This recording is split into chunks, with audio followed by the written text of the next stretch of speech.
Hey, hey, welcome in. Let the good vibes all begin. Something good is about to happen. Sure.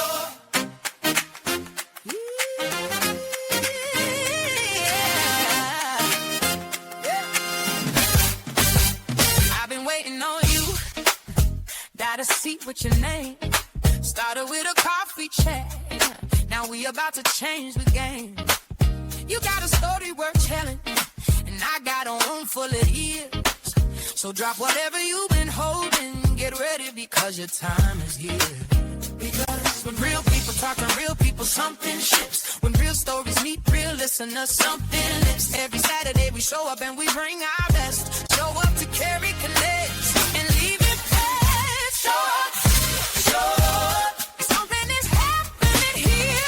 Carrie Connects, Carrie Connects. This is your moment, come near. Where every story intersects and every heart connects. From a coffee chat to the main stage, just bring who you are. Carrie Connects, Carrie Connects. Connection is the start. Carrie Connects. Entrepreneurs, voices, friends, where inspiration never ends. You did not come this far just to sit in the back.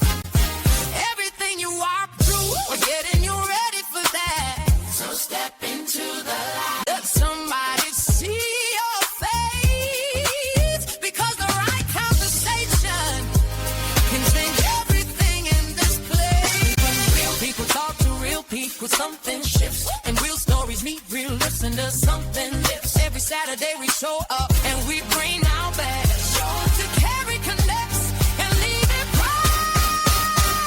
Show up, show up. Something is happening here. Carrie Connects, Carrie Connects. This is your moment, come near. Where every story intersects and every heart connects. Over coffee chat to the main stage, just bring who you are. Carrie Connects, Carrie Connects. Connection is the start. We started over coffee just to see if it was real. Yeah, you opened up and showed me everything you feel. Now the world is watching and they say the very best chance. Carrie Connects is where somebody finally cares. Show up, show up. Something is happening here. Carrie Connects, Carrie Connects. Listen, you know it, come near. Every story intersects and every heart connects. From the coffee chat to the main stage, just be who you are. Carrie Connects.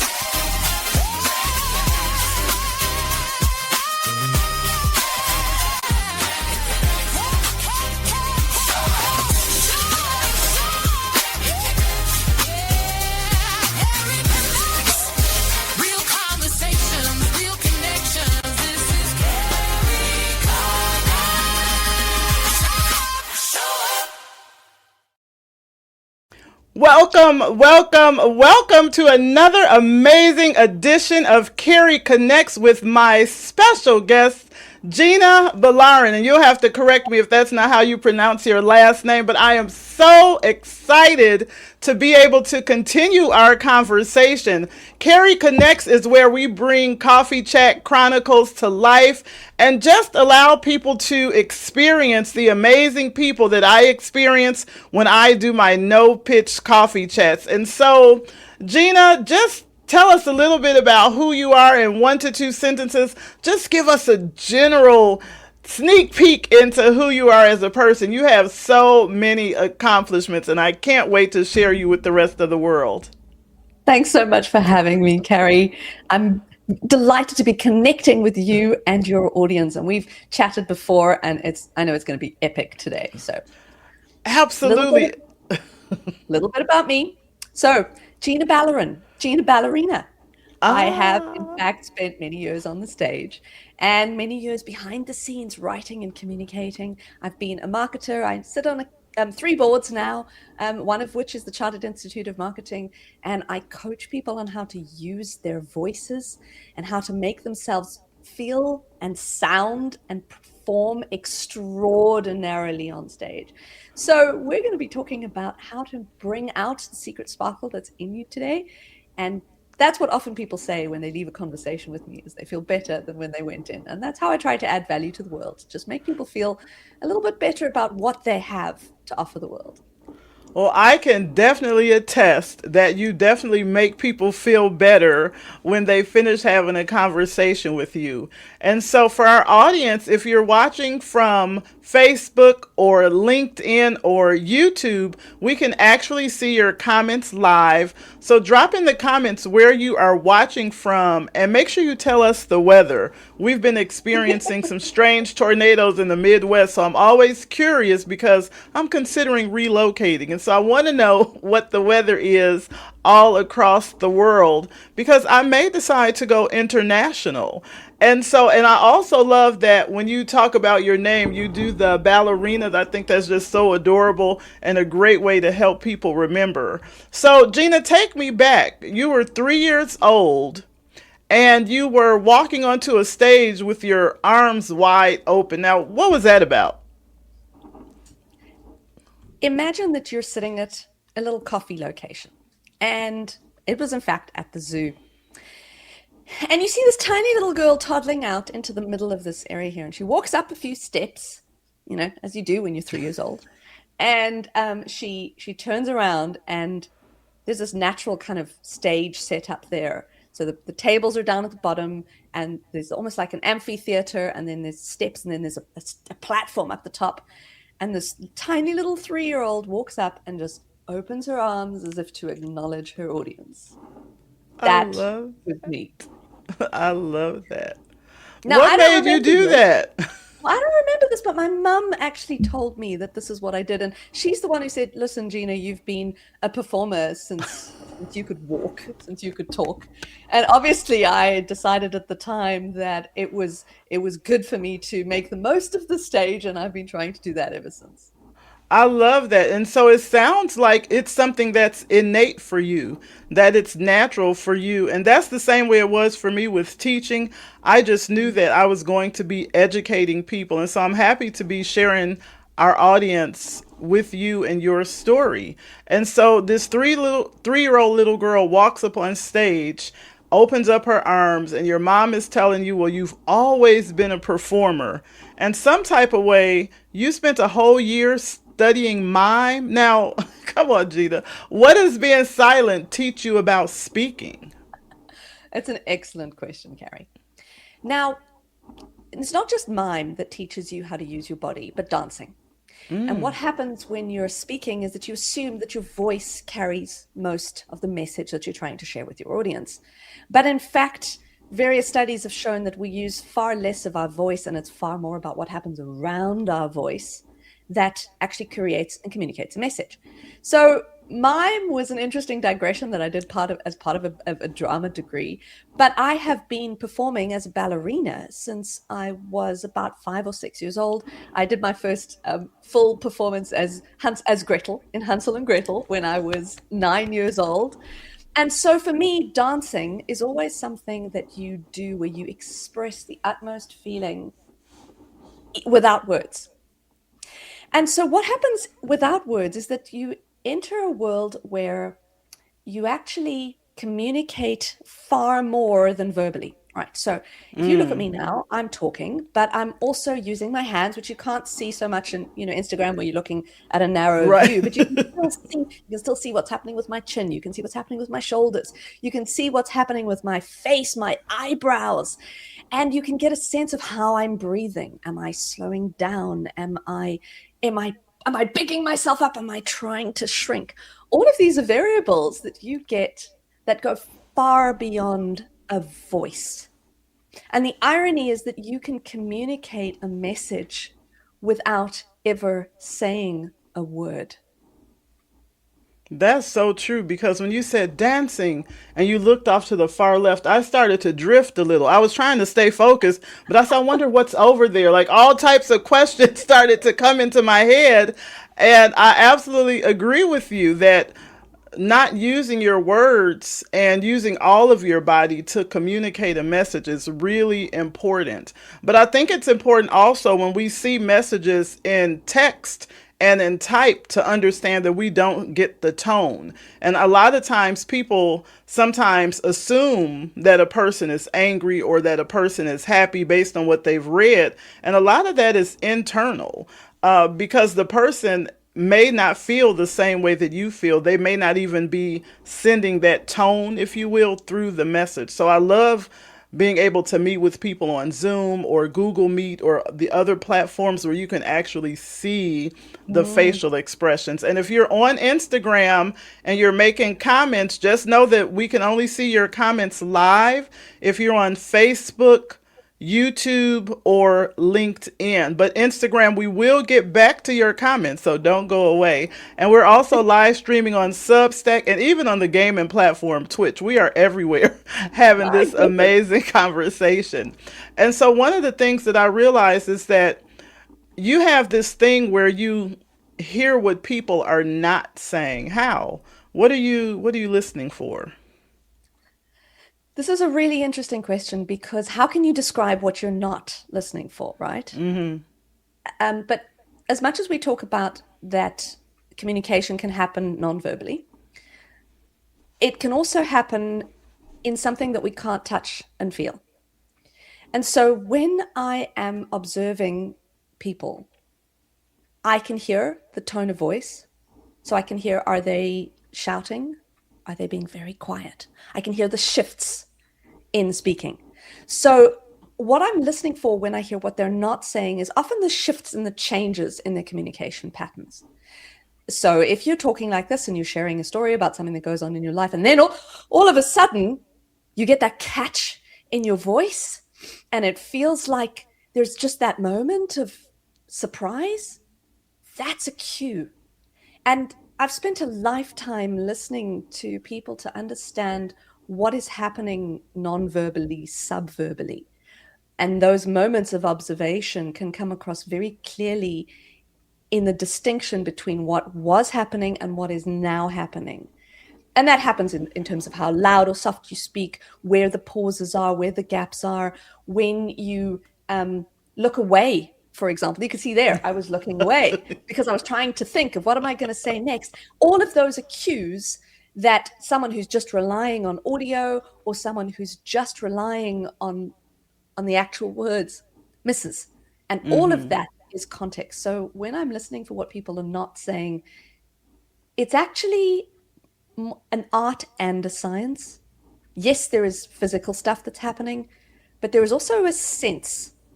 And when you're a truly stunning performer, you can connect and communicate with an audience in a way that goes beyond words, beyond gestures.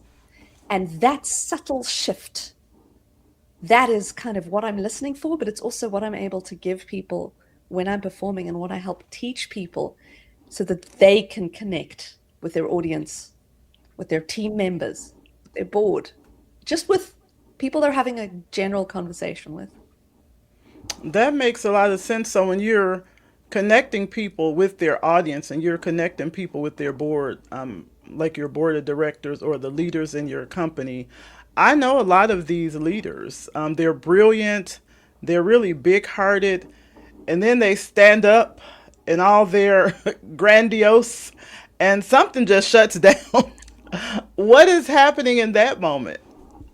What often happens in that moment is that they're running a script that is not the one on their piece of paper. They're running a script that is in their head, and that script was laid down possibly weeks, months, years, or even decades ago.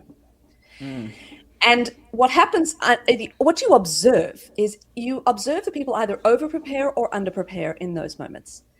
So often leaders who are naturally gregarious and conversational and who fly by the seat of their pants, so to speak, they are really good at doing impromptu communications.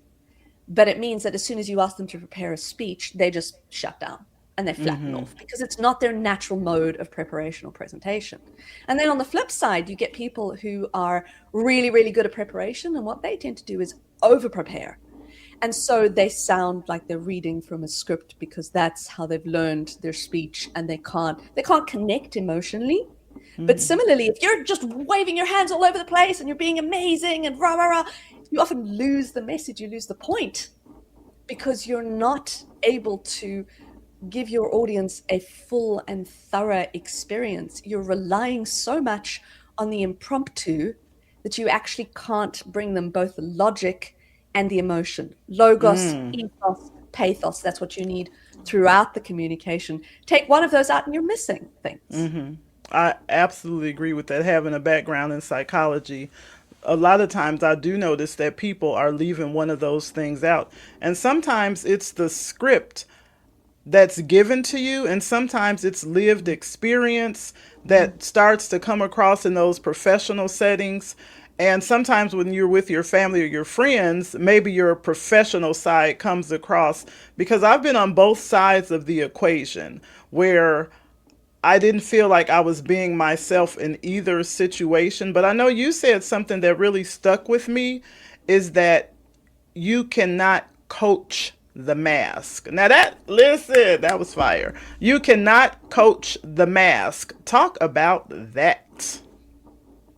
We often live in a society where people expect us to behave a certain way, and we expect that of ourselves, right? You obey the rules, of course, but then there are also all these unspoken rules in society that we learn to work with just to get on, to function. Now, what happens is when you're in a coaching process, if you want to make progress, you have to scratch beneath the surface. And what that means is it's often quite uncomfortable, because if you've lived the mask for so long, you don't know what you're like without the mask. It's like waking up in the morning and deciding you're not going to wear makeup today. You might still be beautiful, but you look totally different to what you would normally look like. And so coaching the mask means that, I can teach you how to improve your performance. Let's say you want to stand on the stage and you just want to be masked. I can show you how to use your hands. I can show you how to use your eyes. I can teach you how to use your voice. But what's going to happen is that script that you've been running in the back of your head, that lesson that taught you how to behave a certain way, is never going to go. It's only when you're brave enough to take that mask off that you make true change happen. So yes, I can work with people who wear masks, but it's not the same.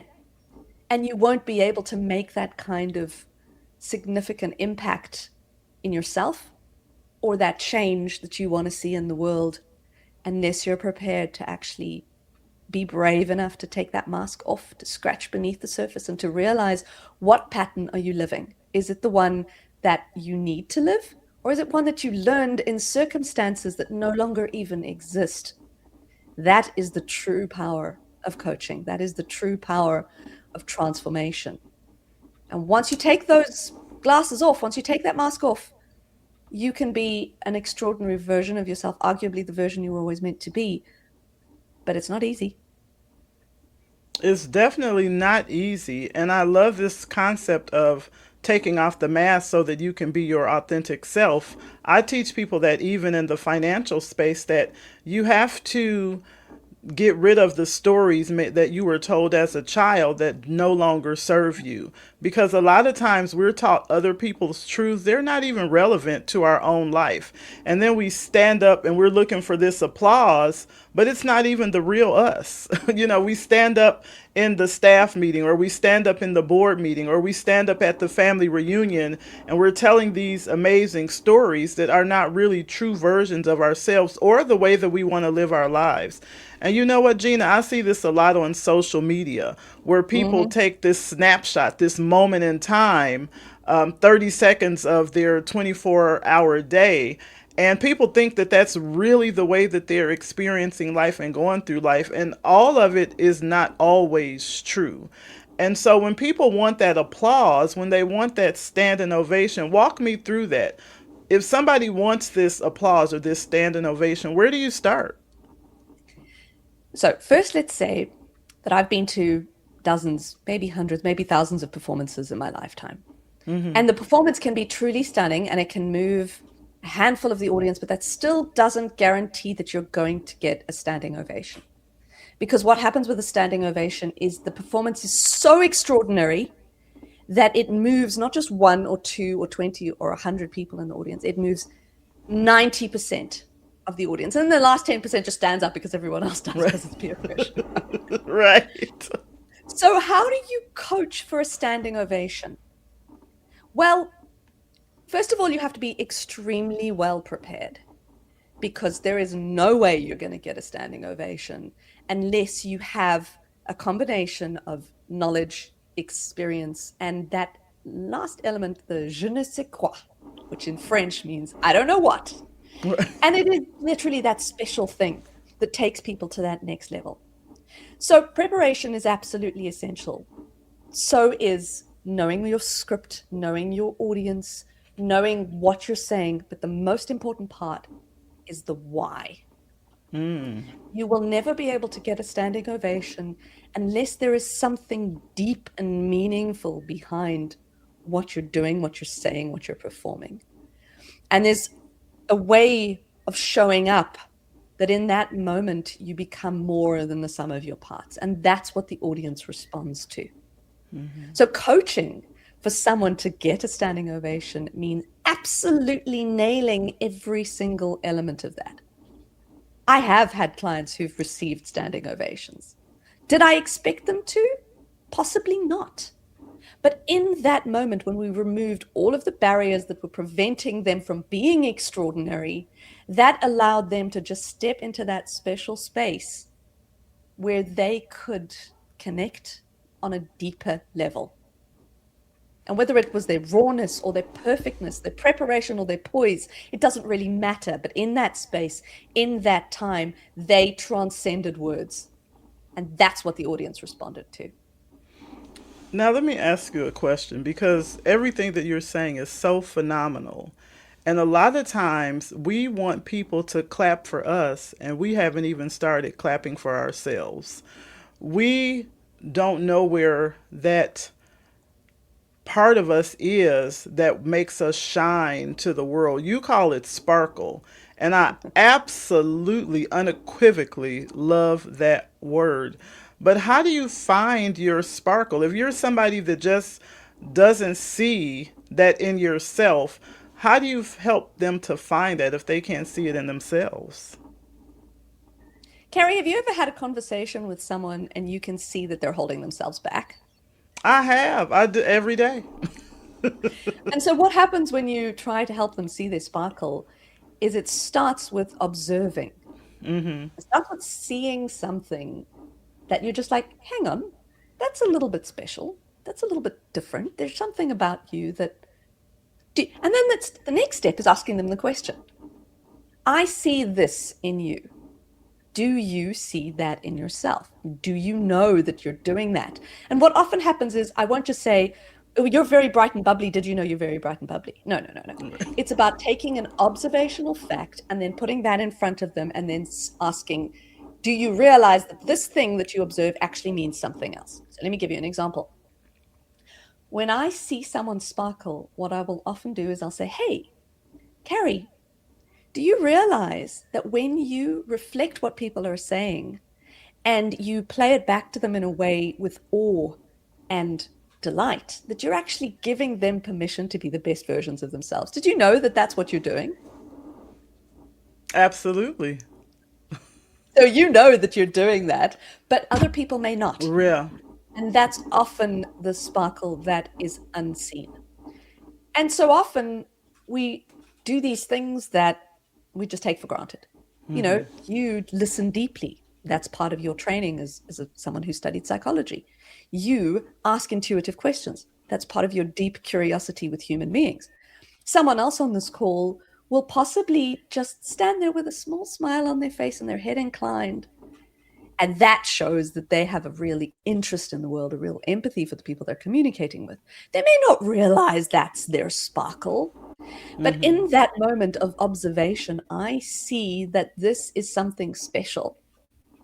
And by coming back to that in times of stress, in times of frustration, in times of aggravation, I go, but hang on a second, don't forget, I see this extraordinary thing in you. You know you've got it in yourself, but you tend to forget that it exists, or you think it's not worthy, or you think it's actually something to be embarrassed about. No, let's come back to this and go, is this something you want to share with the world? Because when you admit that, when you embrace that, that is when the sparkle stops being window dressing and it starts becoming something you can share almost because of who you are. I absolutely adore that. And what it reminds me of is when I was a public school teacher, part of our training was to make sure that when you're giving people praise, that you give people specific praise, not just good job. Who can do something with that, right? Great job, good job, as opposed to telling them specifically what they did. But I like that you take it a step further, and not only do you mirror it back to them, but also help them to see how that behavior impacts other people. So I love that you take it a step further, and I think it's a great decision. But now, listen, sometimes we're having these conversations with people, Gina, and we're trying to help them to find their sparkle. They don't really believe in themselves, and it takes a lot of energy to get people to take that mask off. So now I need you to be real with me. Where is the line? Where is the line? When does coaching somebody turn into changing someone?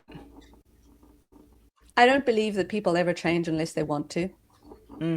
So, can you change someone? No, you can't change someone. They can only decide whether they want to change themselves. And so, when I'm coaching clients, I can make an observation and say, if you choose to follow path X, you're likely to have results X. If you choose to follow path Y, you're likely to have results Y, and then give them the choice. I can't make that choice for them, but I can help them understand the consequences of the choices that they make. It's as simple as that. So no, I don't change anyone, but I give them the opportunity to see change in themselves, to identify whether they want that change to happen, and then to make that change reality. But there are some people who are incredibly wonderful to coach because they identify that they want to make that change happen, and therefore they take action, and as a result they change, and people change around them, and the world changes as a result of who they are. That's when coaching is rewarding. That's when coaching is amazing. But not everyone does it. Absolutely.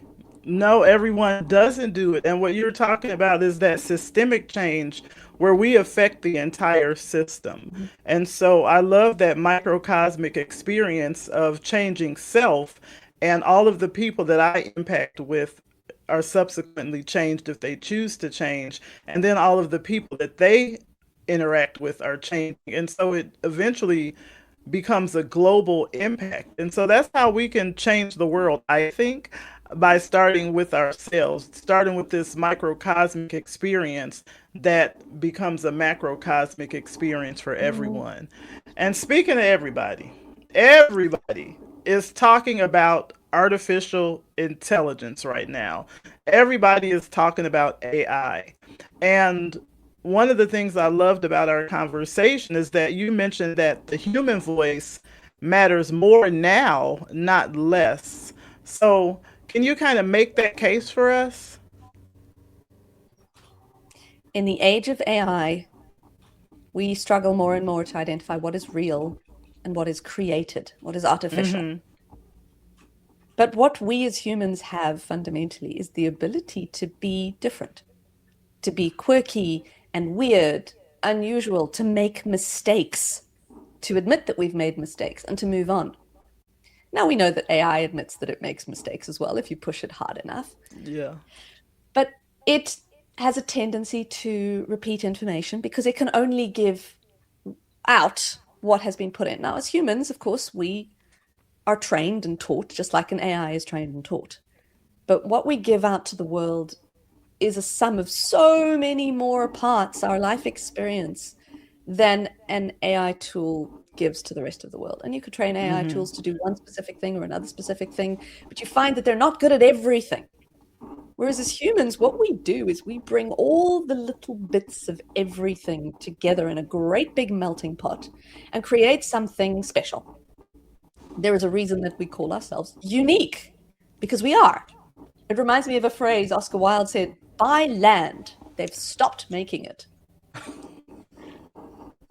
The point is That's that we hilarious. are land.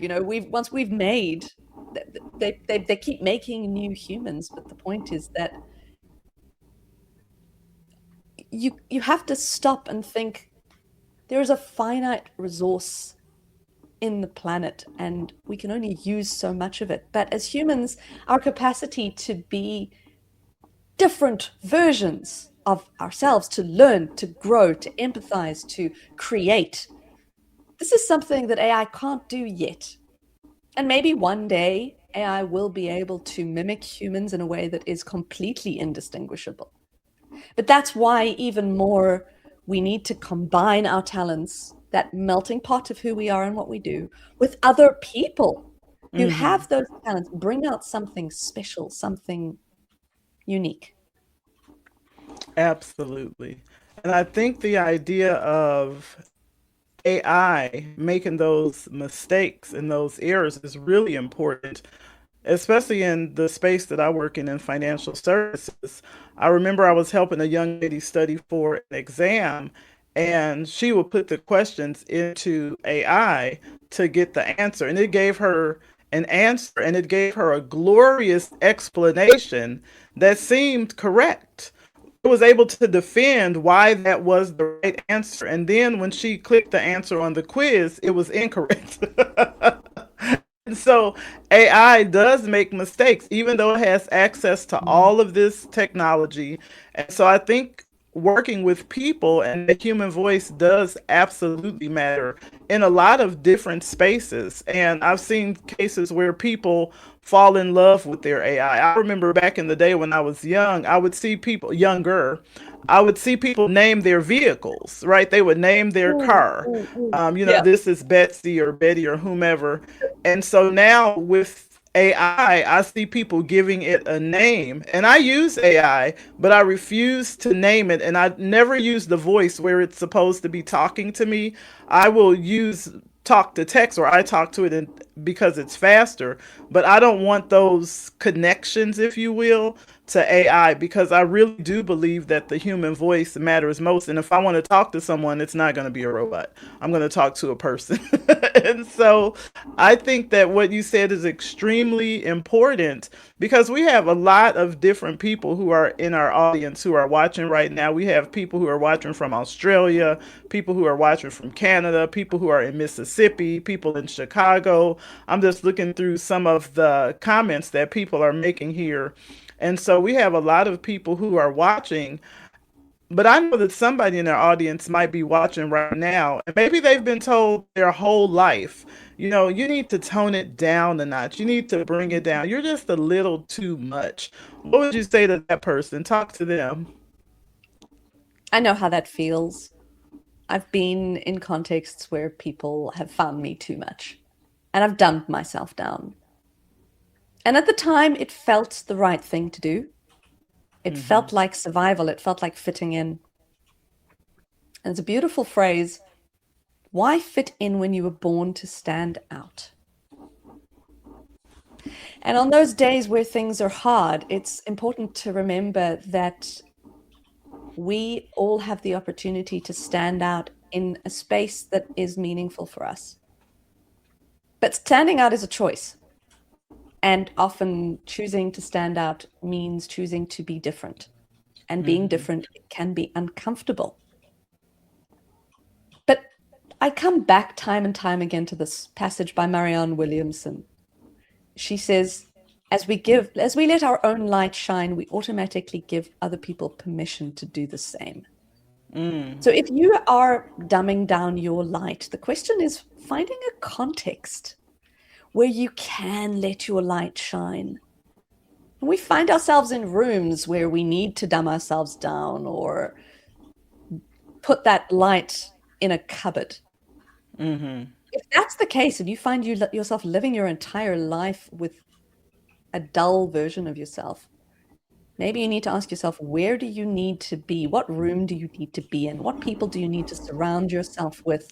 What context do you need to give yourself an opportunity to explore in order to find that light?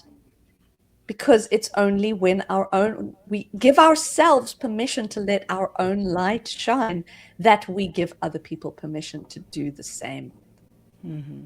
We are not served by playing dumb, and we don't serve others by being a dumb version of ourselves. Absolutely. That's so great. And I understand also, like you said, you've been there. I've been there as well, where I've been in spaces, multiple spaces where I didn't feel that I could be my authentic self. And I'm really big on authenticity, on alignment, on reciprocity. And I will move from a space quickly. Not as quick as my friend Layla likes me to move. She's like, girl, use your Sagittarius and get out of there. And I'm like, Layla, I'm a double Taurus. I have a Taurus sun, I have a Taurus rising, and I have a Sagittarius moon. So I will hold on, give people an opportunity, give spaces an opportunity, seemingly a little too long. But when that Sagittarius moon kicks in and I'm out of that space, I'm not going back. And so I think that people, regardless of what your astrological sign is or whether or not you believe in astrology or just have fun with it, I really believe that if you're in a space that's not serving you, that's not allowing you to be your authentic self, you have to move and go into another room. And I would advise people or recommend to people, maybe not give advice, but I would encourage people. Sometimes you got to create your own room. You don't always have to try and fit into other people's room. You're big enough, your gift to the world is large enough that you can create your own room and allow that light to shine. And the right people, like you just said, will find you. And so you spent, I want to say it was about 20 plus years. Explain AWS. You've been with Adobe. You've been in all these big spaces, Gina. Just out here doing it. What is the what is this speaking myth that you're kind of tired of hearing in all of these spaces? The first thing I will say to people, the worst advice that you can possibly give someone who's nervous about speaking on stage is imagine the audience in their underwear. Right. Don't do I heard that. that. Don't do that. I mean, no one Right. wants to imagine those people in their underwear.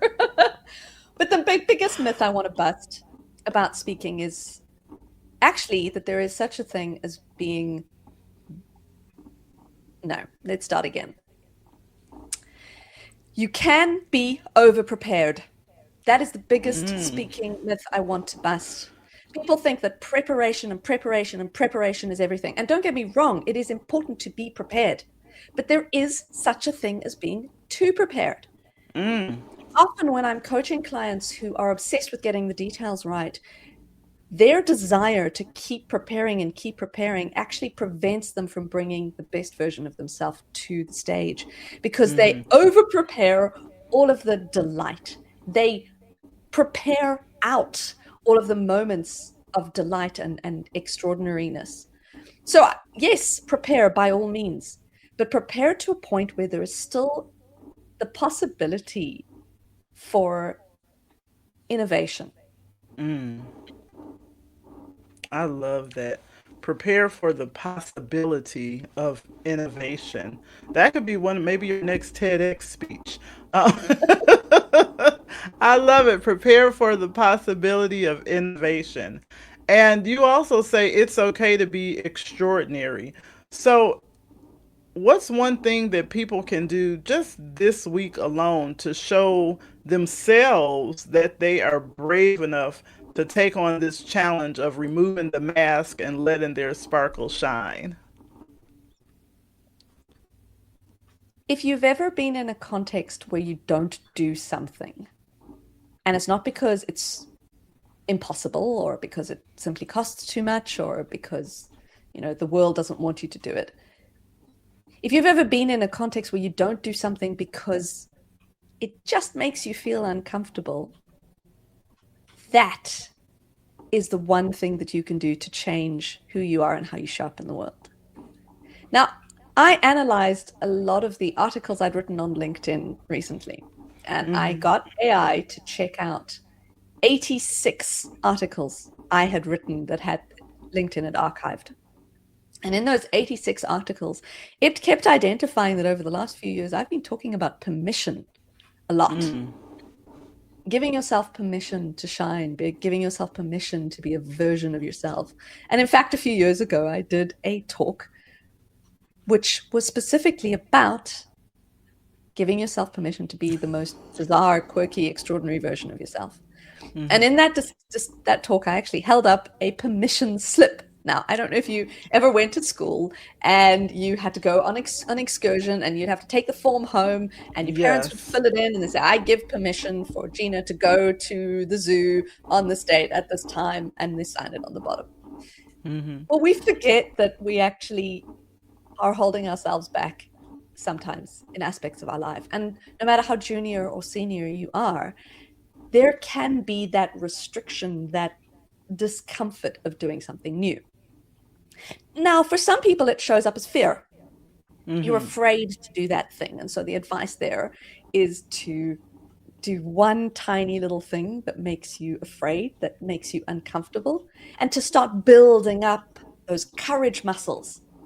And the phrase that comes to mind is courage, like a muscle, is strengthened by use. What happens there is that if you're afraid to do something and you start doing the things that you're afraid of, no matter how small they are, you develop those courage muscles. So it may be that you want a promotion at work, but you're too afraid to ask for the promotion, but you actually find yourself not speaking up in meetings either. Well, it may be that if you start exercising those courage muscles of speaking up in the meetings, you find it easier and easier to be courageous, so that when the time comes for you to ask for that promotion, you have developed the courage muscles, you've built that strength that you can leverage to be brave. But permission shows up in many different ways. Giving yourself permission isn't just about giving yourself permission to do the things that you're afraid of. It's also about giving yourself permission to be a slightly different version of yourself. And this can show up at all levels of an organization. So I was coaching a CEO not too long ago who would not give himself permission to tell his friend that he needed to stand up to his wife because his wife was not making him happy. And he could identify this in his friend. Like, why would you think that's a conversation about communication, right?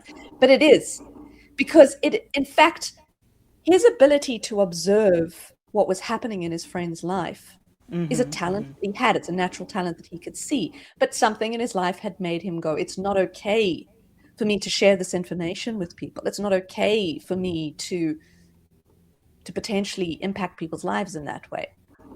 And he had then a choice to make.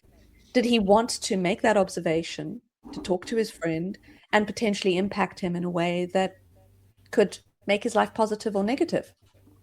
The point was that he had to give himself permission to say, hey, I've observed this, and hey, I can see that I could share this information.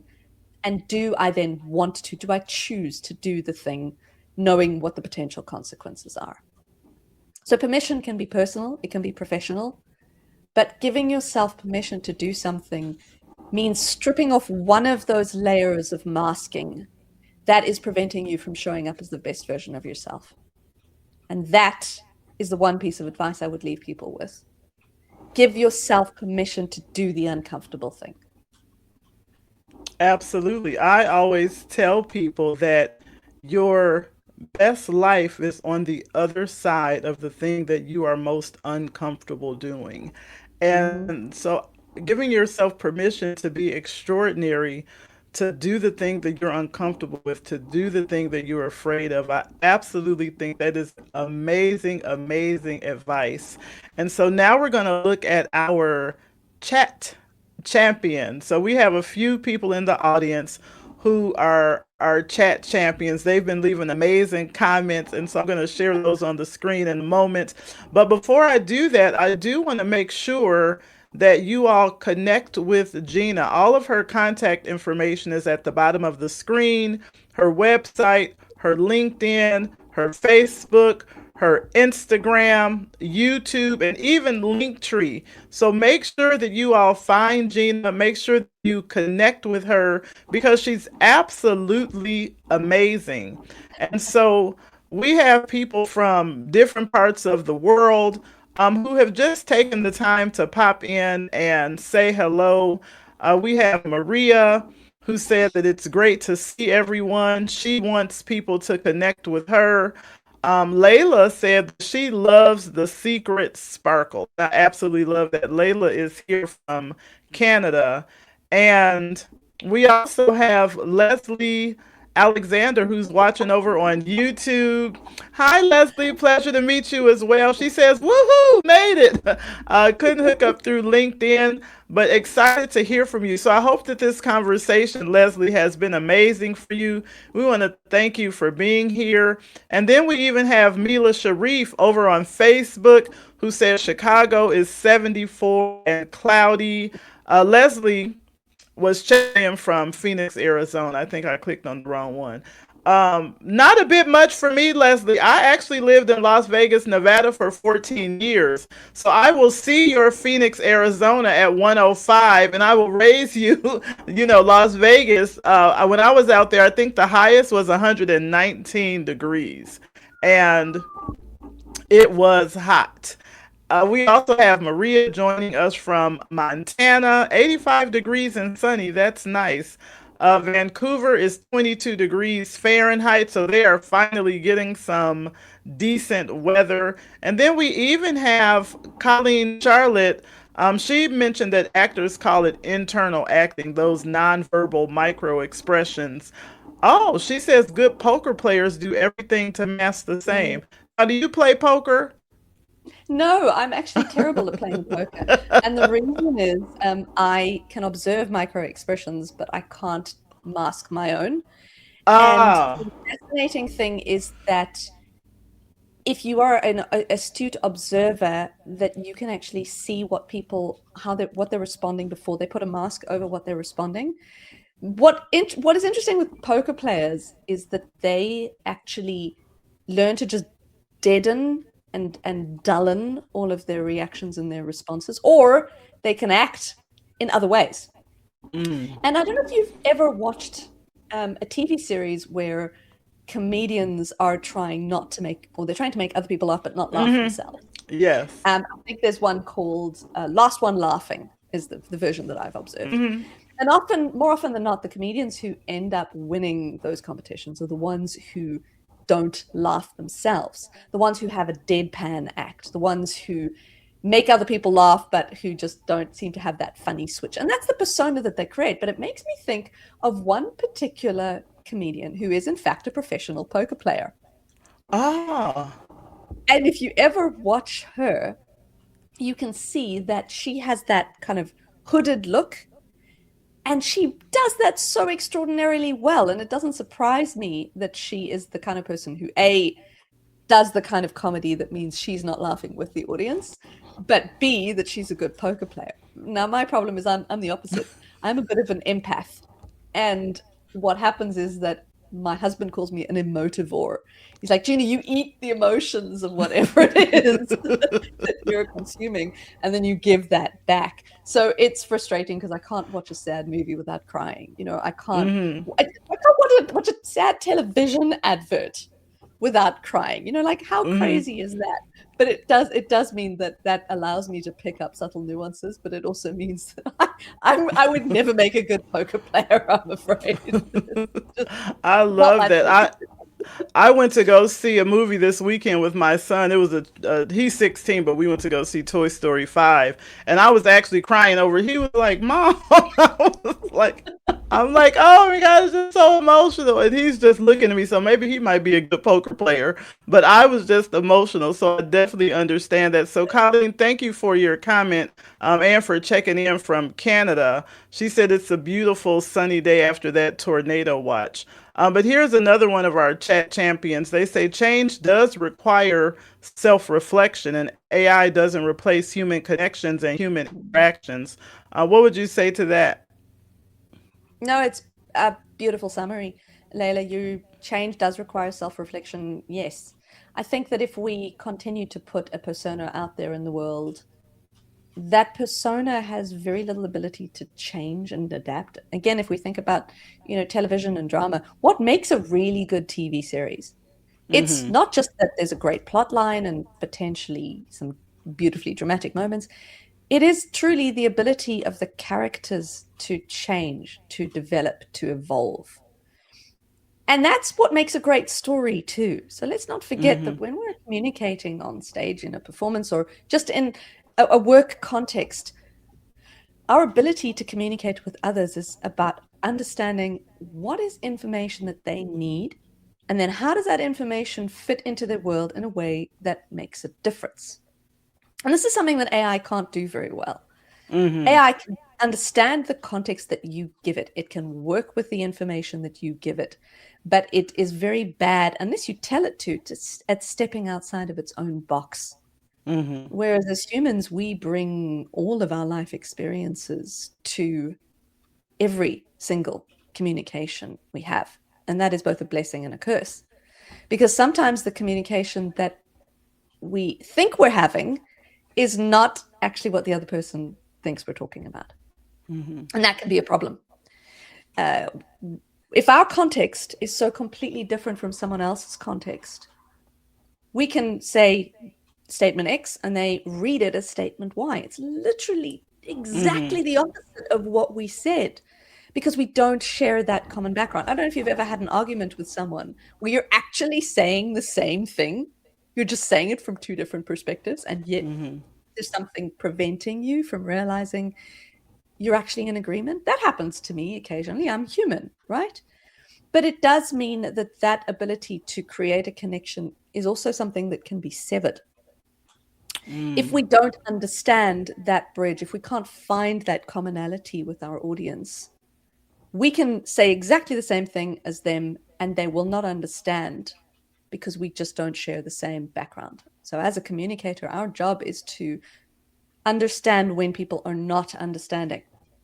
So we've talked a lot today about body language. We've talked about responsiveness. We've talked about the cues that people give. We've talked about how we can give those cues as a performer. But equally importantly, good communication is also about observing the cues that we get from other people. And that means observing where there's a disconnect. One of the most powerful tools in listening is actually being able to just shut up and not say anything. That means that we're listening to engage rather than listening to respond, because we're not planning what we're going to say next. But one of the other great tools in listening is being able to reflect back to people. I think what I heard was X. Is that true? And this is really interesting because often, especially if there's a disconnect, you observe that someone's kind of, there's a look on their face, they're confused, they're raising an eyebrow, they're just looking off to the side in a way that you wouldn't expect, they're touching their face, they're, raising their shoulders. All of these are cues that there's something going wrong in the communication. Now, what people can do is they can misinterpret that information and go, oh, if someone raises their shoulders and look off to the side, that they're angry or upset. But it may actually be that this is the response where they're really, really thinking deeply. And so they're not going, oh, I'm angry. They're going, oh, that reminds me of something that I have to do today. If you jump to the conclusion that this is what they're actually trying to tell you without checking in, that's how miscommunication happens. And one of the great ways of reversing that misunderstanding is to simply stop and ask, what happened there? I saw you raise your shoulders. I saw you look off to the side. Tell me about what was happening in that moment. And what happens more often than not is that people don't identify that they did that, or they don't remember that they did that, or they realize that they were actually in a totally different context in that moment. And just asking people to reflect on that and break down what happened there can be key to unlocking all sorts of other stuff, not least of which is the misperceptions that we put on that behavior, thinking they're unhappy, they're upset, we did something. No, it has nothing to do with us. And it's got everything to do with the context that happened in their head when we said whatever it was that we said. Absolutely brilliant response. And thank you so much for sharing that. The last three people that I'll shout out here Leslie Flowers visiting from North Carolina. We have Reagan said Uganda is in the building. Absolutely love that. And then Jocelyn is saying hi, Southern Nevada. So I don't think Jocelyn is in Southern Nevada, but saying hi. From Southern Nevada. And so I just appreciate all of the people who left comments, who left questions. But one that I do want to highlight really quick, just for our conversation corner, I think this is just a great question. Sometimes people find their sparkle and they lose it. And Layla's asking, what can you do to find your sparkle again? So this will be our last question. And I think it's a great way to just end such an amazing conversation. What can you do to find your sparkle again? That's one of the hardest questions to answer, Layla. Not least of which because I know I've been there. And if we think about sparkle as a continuum, right? You start with sparkle, you lose sparkle. Okay. What happens is in our life, we can shift from one side to the other. We can shift from a highly sparkly side to a highly unsparkly side. If we think about it, from a highly motivated side to a highly demotivated side. What we've got to realize is that the world does not exist in absolutes. There is no such thing as only sparkly and non-sparkly, only optimistic or pessimistic, only motivated or demotivated. And what happens along that process is that we don't have to change everything overnight.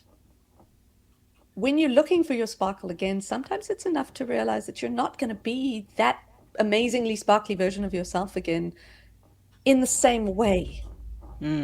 Sometimes you've got to become a different version of sparkle. So if we look at the continuum again, maybe you're going to be from one side amazingly sparkly to another side not sparkly. It's entirely possible that the new version of yourself will be a different version of that sparkle.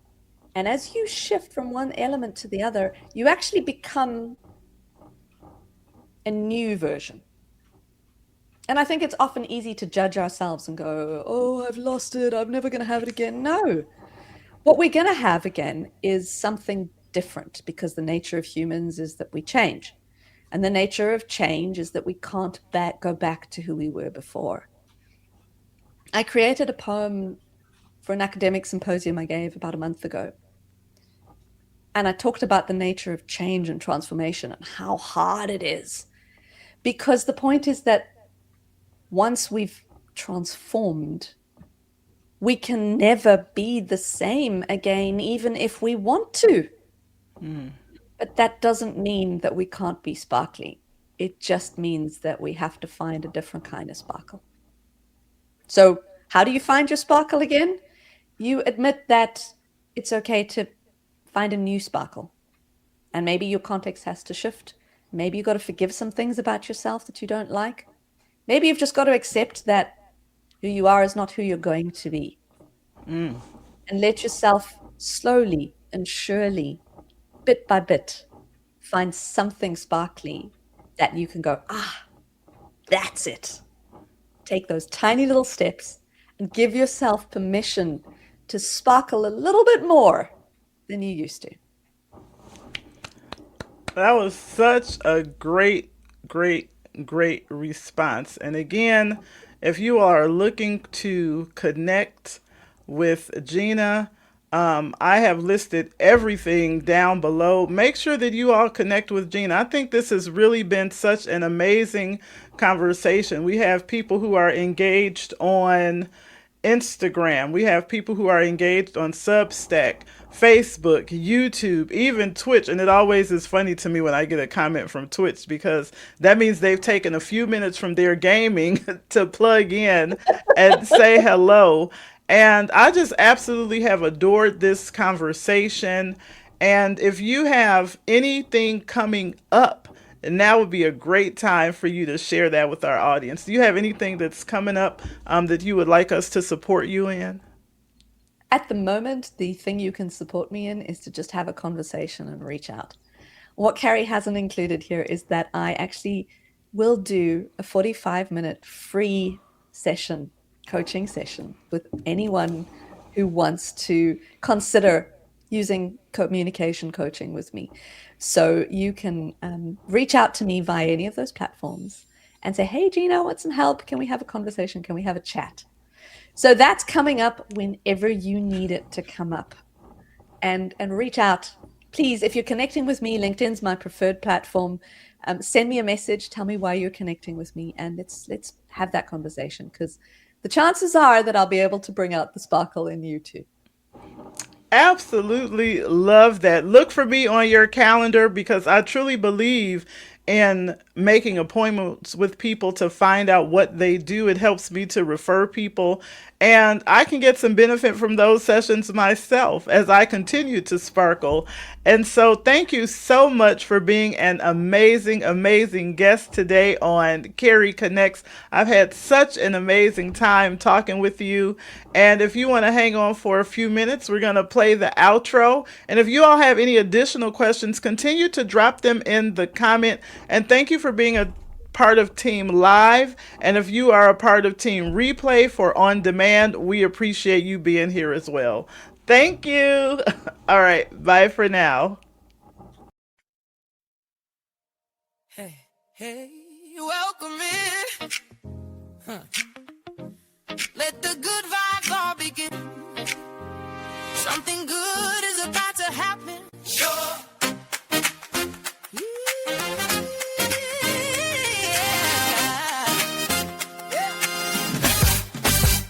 I've been waiting on you. Got a seat with your name. Started with a coffee chat. Now we about to change the game. You got a story worth telling, and I got a room full of ears. So drop whatever you've been holding. Get ready, because your time is here. Because when real people talk to real people, something shifts. When real stories meet real listeners, something lifts. Every Saturday we show up and we bring our best. Show up to Carrie Connects and leave it best. Show up, show up. Something is happening here. Carrie Connects, Carrie Connects. This is your moment, come near, where every story intersects and every heart connects. From a coffee chat to the main stage, just bring who you are. Carrie Connects, Carrie Connects. Connection is the start. Carrie Connects. Entrepreneurs, voices, friends, where inspiration never ends. You did not come this far just to sit in the back. Everything you walk through was getting you ready for that. So step into the light. Let somebody see your face, because the right conversation can change everything in this place. When real people talk to real people, something shifts. And real stories meet real listeners, something lifts. Every Saturday we show